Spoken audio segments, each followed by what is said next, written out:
Olá, seja bem-vindo à nossa aula número 6. Estamos aqui no segundo ciclo, que é o planejamento do projeto. Vamos tratar aqui da parte do planejamento da qualidade, gestão da qualidade do projeto.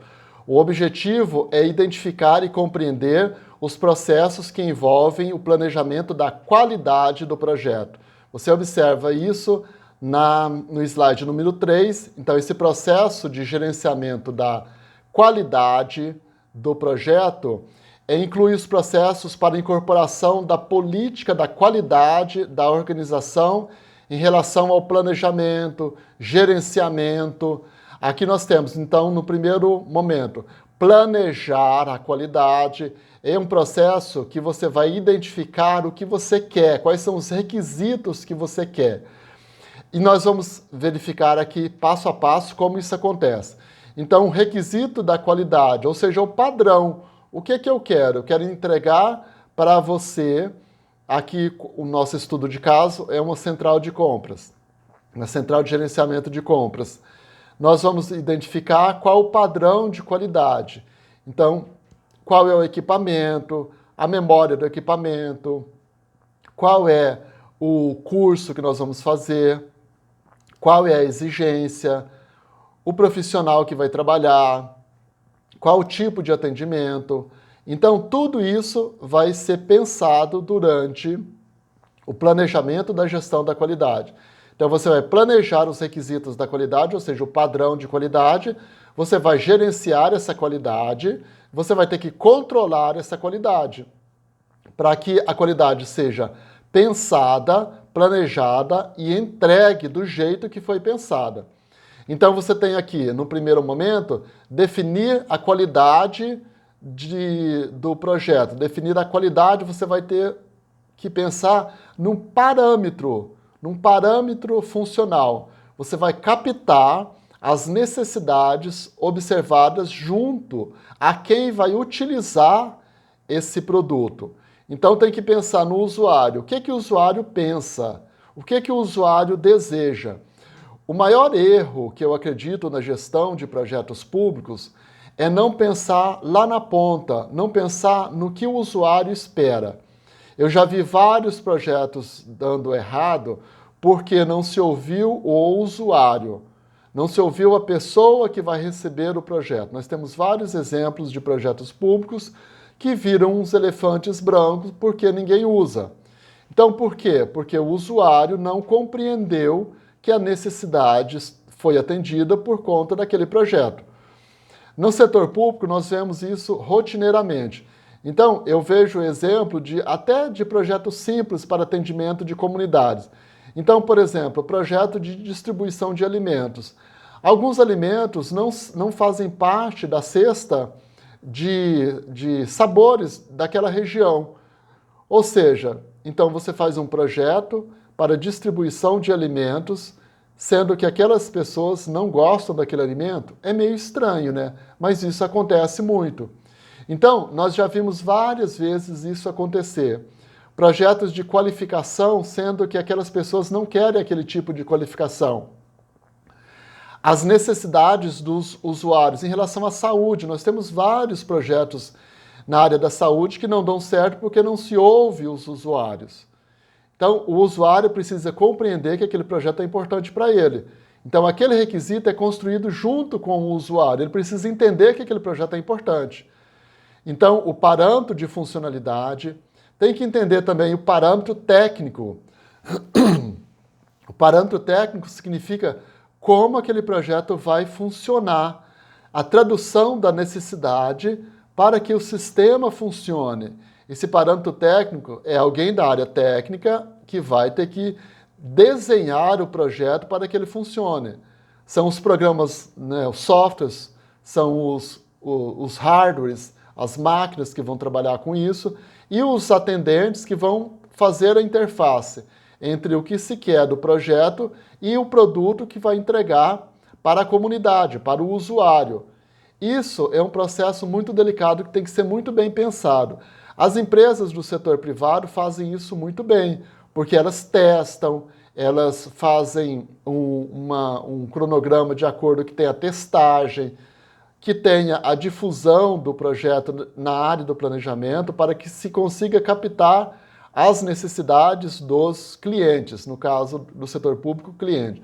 Aqui no setor privado são os usuários. Muitas vezes os usuários não participam dessa fase e é muito importante ouvi-los na fase do planejamento. Não é só chegar lá e entregar o produto na hora da execução, na hora da entrega. Na parte do planejamento, na fase do planejamento, também é muito importante que se ouça os usuários. E aí estabelece o parâmetro da qualidade. Esse parâmetro de qualidade ele é relacionado a um conjunto de elementos que caracteriza cada produto do projeto. Então, nós estamos falando aqui de uma central de compras. Essa central de compras ela vai ter que ter um layout, ou seja, é uma interface do computador que o usuário ele tem que ser levado a fazer o pedido de compra dele com facilidade.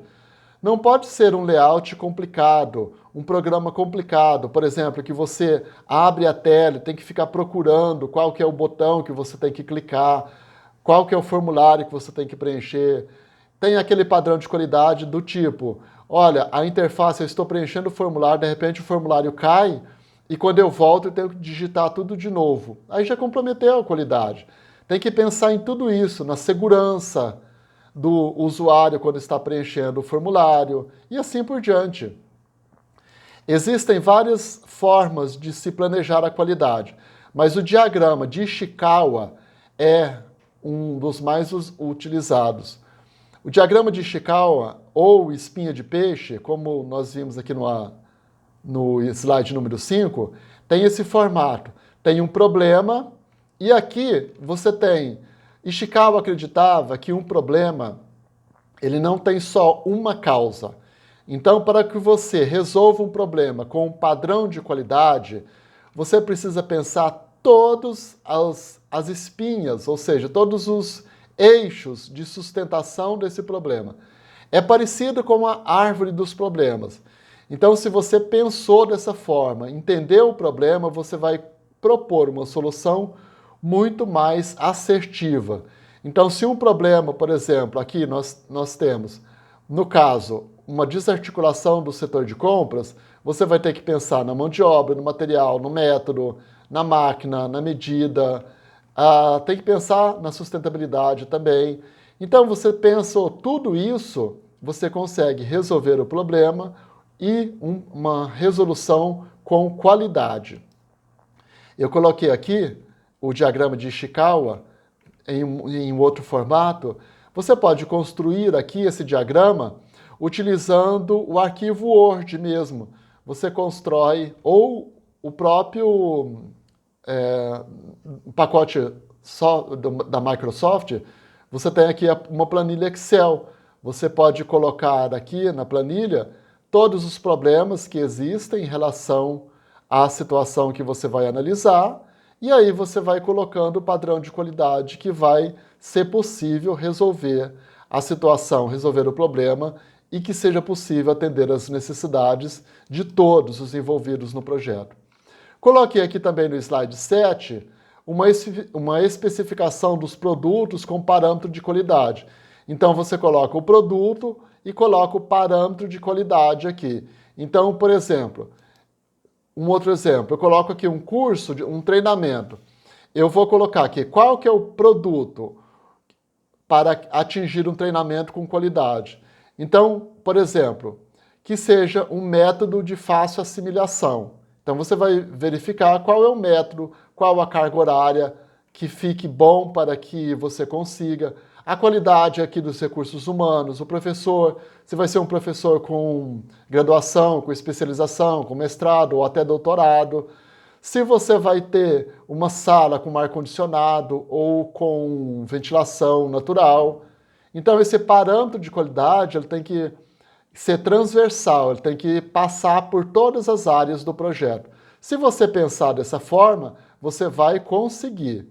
Aqui eu coloquei como exemplo do padrão de qualidade do nosso projeto, do nosso estudo de caso. Então, na fase do diagnóstico, o padrão de qualidade vai ser que membros da equipe deverão ter no mínimo 1 ano de comprovada experiência na área de aquisições públicas. Então, esse é um padrão de qualidade. O coordenador deverá ter, no mínimo, 3 anos de experiência comprovada na coordenação de atividades. E aí vai, na estrutura, no ambiente de trabalho adequado ao desempenho das atividades. Então, você vai ter que ter móveis com padrões ergonômicos devidamente cadastrados junto aos órgãos oficiais do trabalho. Significa que foi pensado até na estrutura de cadeiras que o aluno vai utilizar nesse treinamento. Então, você tem que pensar nesse conforto também, na temperatura ambiente para permanecer em torno de... Aí coloca até, né? Aqui nesse caso eles foram bem detalhados, em torno de 18 graus. Então, aqui você tem que pensar, é isso que você tem que fazer. Você tem que pensar qual é o produto, qual é a saída, ou seja, como é que ele vai ser materializado e qual vai ser o padrão de qualidade dele. Você faz isso para praticamente todos os produtos do projeto. Então, o treinamento. Aqui você tem o instrutor, o treinamento, a equipe de compras habilitada para execução dos processos de compra e contratação. Essa é a saída, ou seja, esse é o produto dessa etapa. O instrutor deverá ter no mínimo 10 anos de experiência na área de compras públicas. O instrutor deverá estar habilitado junto ao Ministério do Planejamento. Também os participantes devem ter 100% de participação do curso. E assim por diante, você vai escrevendo qual é o padrão de qualidade que se espera de todo o projeto. Deu para entender? Então, olha só, quando você pensa desse jeito, você consegue ter um padrão de qualidade que vai atender praticamente todos os que estão envolvidos dentro da solução daquele problema, e tudo vai ficar tão claro que na hora de fazer a execução é só pensar que tem que fazer aquilo acontecer do jeito que foi planejado, com a qualidade exigida. Ok? Então ficamos por aqui. Na próxima aula, nós estudaremos o planejamento dos recursos e planejamento da comunicação dos projetos. Aqui você também fica à vontade para fazer o seu comentário. Dê uma olhada no material de apoio que eu deixei aqui em anexo para você compreender como foi construído o nosso projeto do estudo de caso. E você pode aplicar essa gestão da qualidade para praticamente todos os projetos que você for fazer. Ok? Um abraço e até a próxima aula. Tchau, tchau.